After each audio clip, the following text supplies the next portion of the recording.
Meanwhile, the four Eastern or Orthodox patriarchs continued to carry on.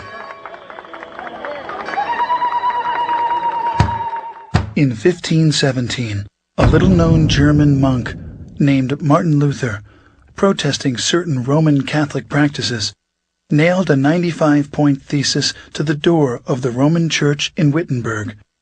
His critique started what is now known as the Protestant Reformation. Fueled by complex political, social, and economic factors, in addition to religious problems, the Reformation spread like a raging fire into virtually every nook and cranny of the Roman Catholic Church.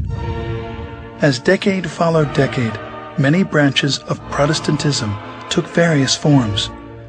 Different divisions insisted they were neither Protestant nor Catholic, most wanting a less centralized form of leadership. Anyone could start their own church, which led to today's 2,600 different Protestant denominations. While many profess to being Christians, they reject the biblical data which speak of the historic church, throwing the baby out with the bathwater. Some pretended to be the New Testament church, but were seriously off base, leading many people far astray from Christ and the church. But that first church of the apostles, despite persecution, political oppression, and desertion, miraculously carried on. Today, the four patriarchates remain intact, in full communion, maintaining the original apostolic faith of the New Testament record.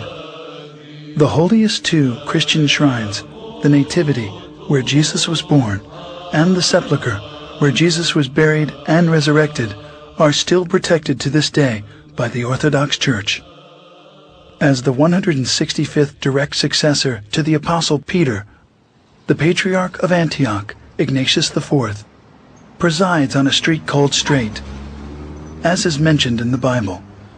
Patriarch Ignatius IV took his name after the great martyr Ignatius I, who was the third to preside on the throne of Antioch from 67 to 107 AD.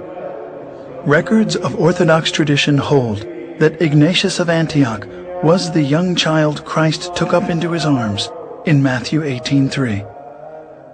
We did not invent orthodoxy.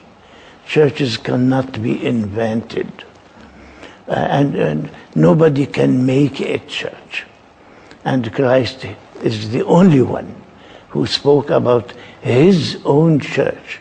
And we believe that we stick to orthodoxy because it is his own church. Today, the Patriarchate of Antioch, together with the three other ancient Eastern patriarchates, Constantinople, Alexandria, and Jerusalem, added 5 modern patriarchates: Russia, Serbia, Romania, Bulgaria, and Georgia, 4 autocephalous churches, Cyprus, Greece, Poland, and Albania, and 5 autonomous churches, Sinai, Czech Republic, Finland, Japan, and China. Many with dependent bodies throughout the world. Together they comprise what is known as the Eastern Orthodox Church, with an estimated 250 million adherents, of whom some 5 to 6 million live in the United States and Canada. According to Mr. Daley Smith of Southern Baptist Ministries, people are leaving the church feeling empty on Sundays. They are not being lifted spiritually. Similar reports come from Europe and South America, where church members are simply dropping out. My parents raised me Baptist, and it wasn't ever really doing it for me.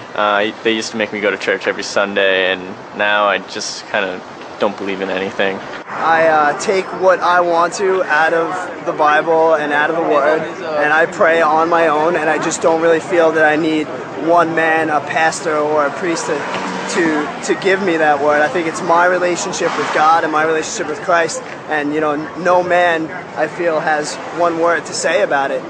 We don't go to church on Sunday to listen to a lecture or a sermon. We go to church to be sanctified, to experience this holiness which is in the divine liturgy.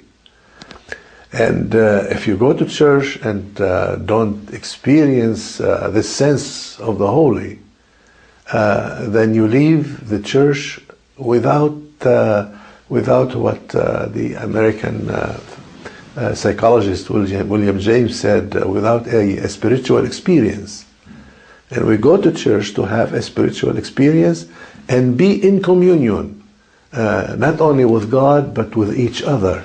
Orthodox service is a celebration. A few have discovered the original church and are converting to Orthodoxy. In 1987, about 20 parishes of former evangelicals embraced the Orthodox faith.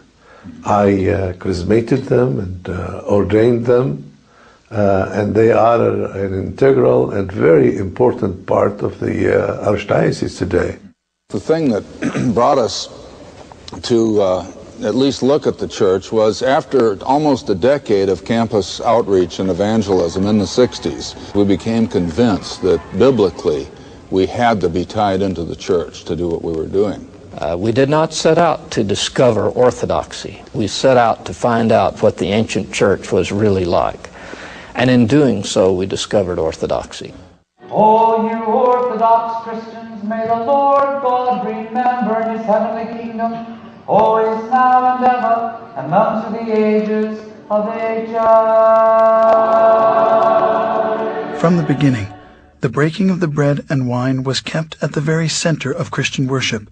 The uniqueness of Orthodoxy and how it differs from Protestantism is this, that we do not, through the Divine Liturgy, we do not tell people what Christ said only. Through the sacrament, which we call communion or the Eucharist, Eucharistia, we tell people what Christ indeed did. Just as the law, the Psalms, and the prophets were read in the synagogue worship in early Israel,